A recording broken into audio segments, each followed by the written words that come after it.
As Gary LaRocque pointed out earlier tonight, there were championships won in this organization, and one of those was out in State College with the Cardinals' short season team there, the Spikes. But the heart and soul of that team was probably not somebody you've read about. He certainly was not somebody who showed up in the box score. He was a 10-year-old by the name of Josiah Viera, who we're very honored and pleased to have here with us tonight. And to give you a little bit more about his story, we're going to play a video that showed in State College earlier this year, and then invite the special man onto stage. Nearly 4 years ago, ESPN produced a documentary on a 6-year-old boy named Josiah Viera who loves baseball. Josiah has an extremely rare type of the disease, progeria, where the body prematurely ages. Josiah already beating the odds by making it to 10 years old, and he's had the summer of a lifetime as a member of the State College Spikes. Ladies and gentlemen, the bench coach for the Spikes, number 10, Josiah Viera. The strength of the State College Spikes this summer wasn't in their bats or their pitching. It was in the heart of Josiah Viera. From the first time I saw him, it was just a wonderful kid, just full of energy, happy all the time. He brings a lot of life to the clubhouse. He's probably one of my favorite parts of the day is having him in there in the clubhouse. He'll come up to you and say, hey, you guys got this today. And it's like he knows something that you don't. Josiah met the Spikes at a Children's Miracle Network event in 2013. But this summer, he belonged to the Spikes team in a way he'd never imagined. They just kind of made a home here for him. He got a surprise. We got uniforms for him and has his name on the back. We came in one Saturday, I believe it was, and one of the pitchers came up to me and he said, hey, we're in the locker room? And I said, no, not yet. And he said, they got a locker for him in there. Oh, he's doing everything. He's hitting the cages with us. He's playing cards before the game. He'll take her around to BP with us. He just does it all. Sits in the dugout with us during the game. Gives us little pointers. You might think I'm joking, but he goes in there, he'll question my lineup at times, and it'll make me think about it a little bit. But sometimes he agrees with it, sometimes he doesn't. So when I get an approval, I feel pretty good about it. But more than his presence in the clubhouse or the dugout, Let's get him.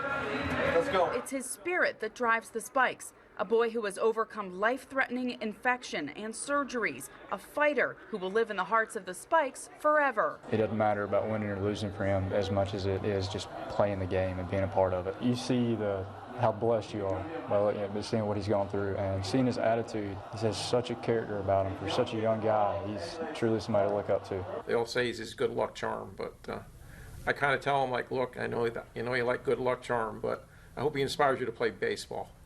Just to be the best you can be and look at the struggle that he went through and fought through, because he's not supposed to be with us. God pulled him through it, and I give him the credit for that, and he gave him back to us for a reason. And if it's just for this time here with these guys, that's what it's for, because he just loves baseball. So a lot of people think we're doing something for him, and they're absolutely wrong. But he's done a lot for us, and we've learned a lot from him, and having him in that clubhouse is very important to me. Josiah's just been a key part of what we've done this year, and if we do anything this year, go ahead and make sure that he gets a championship.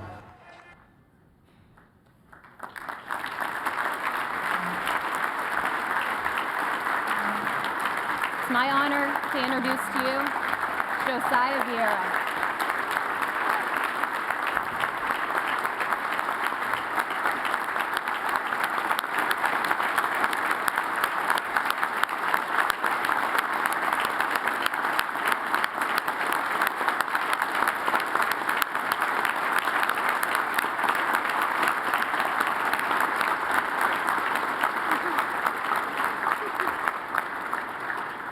And up here with Josiah is the manager of that State College team, or was last year, Oliver Marmol, and we are going to invite Ollie to say a few words about what Josiah meant to that Spikes championship run. Thank you, Jen. First of all, it's an absolute honor to be on stage with the men behind me and the things that they've accomplished in their careers, as well as Josiah and what he's accomplished in his life. To me, baseball grants you the opportunity to experience some pretty neat things in life, and I was able to encounter one of those in 2014 with Josiah. If we back up a year to 2013, I received an email regarding Josiah wanting to come to the stadium, meet the guys, hang out with us for a day. So I remember looking up his E60 story that ESPN did on him, and gained a little bit more background on his life and what he's been through, and I showed it to the guys. And we were determined to make this a memorable day for him, to make it one that he would remember, that he'd be excited about. But little did we know that he was going to impact our lives far beyond what we can impact his. So we invited him to BP. We spent some time with him. All the guys introduced themselves. And after BP, everybody gathered behind home plate and watched him hit BP and run the bases. And he simulated hitting a walk-off home run. And all the guys met him at home plate and kind of cheered him on. And later on that night, we had a game, and we ended up winning in that same fashion with a walk-off win. And it was pretty exciting because 2 weeks after, Josiah came and visited us again. And once again, we had a walk-off win, and a week after that, he came to visit us, and we walked off again. So at this point, I was trying to figure out how to get him a locker and a jersey and have him there full time. But that's exactly what happened. In 2014, the guys cleared out a locker. They put his name on it, got him a jersey and his name on that as well, and he became part of the team. He was one of the guys. He'd show up early. He'd stretch with the team. He'd hit BP, he'd run the bases, catch and throw with them. He'd even play cards before the games. He was one of them. And every day at the same exact time, he'd come into my office and he'd sit on my lap and he'd want to go through the lineup, every name, and give me his approval on who was playing that day, which was great. And there were some days where he'd walk in and be a little disappointed at my lineup, and he'd point his finger at the name and just kind of shake his head no. And I'd have to explain to him that at that level, everybody kind of had an opportunity to play, and he'd give me the same response every time. He'd say, well, we need a win tonight. Can he play tomorrow? I will admit to changing my lineup once based on his suggestion. Halfway through the year, he walked into the office, and he asked if we could win a championship for him, which is pretty neat. He wanted a ring. And the one time I changed my lineup was in Game 3 of this. It was a decisive Game 3 of the championship, and he came up to me in Game 2 and he asked me to play one of the guys that never really played.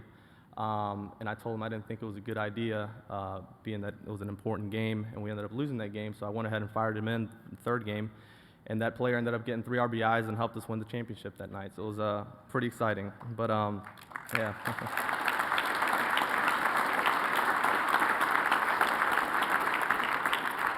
But to be honest, this has been more than just baseball.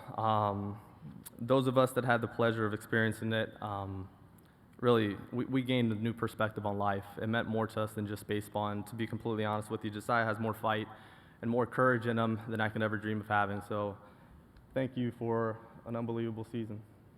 Thank you.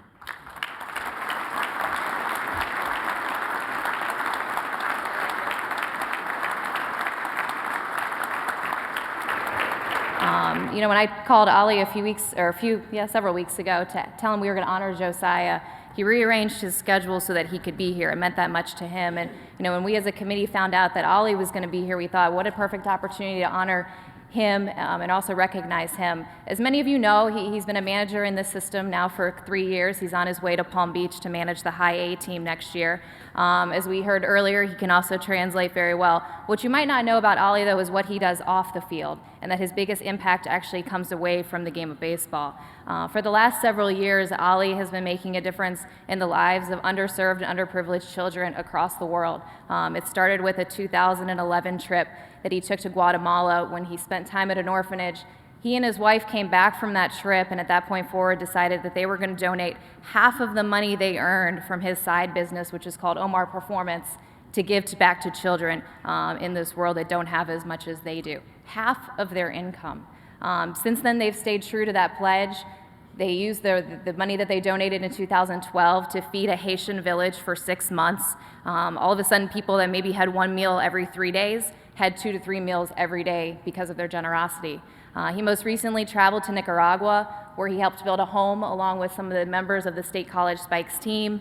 He worked at an orphanage, and he brought baseball to that community. And he's already talked to me about his ambition of next building a baseball field down there in Nicaragua. So, you know, when we have an award, a Good Guy Award, we thought, who better to receive this award alongside Josiah than his manager and his good friend, Ollie Marmol. So, Ollie, we'd like to also present one to you.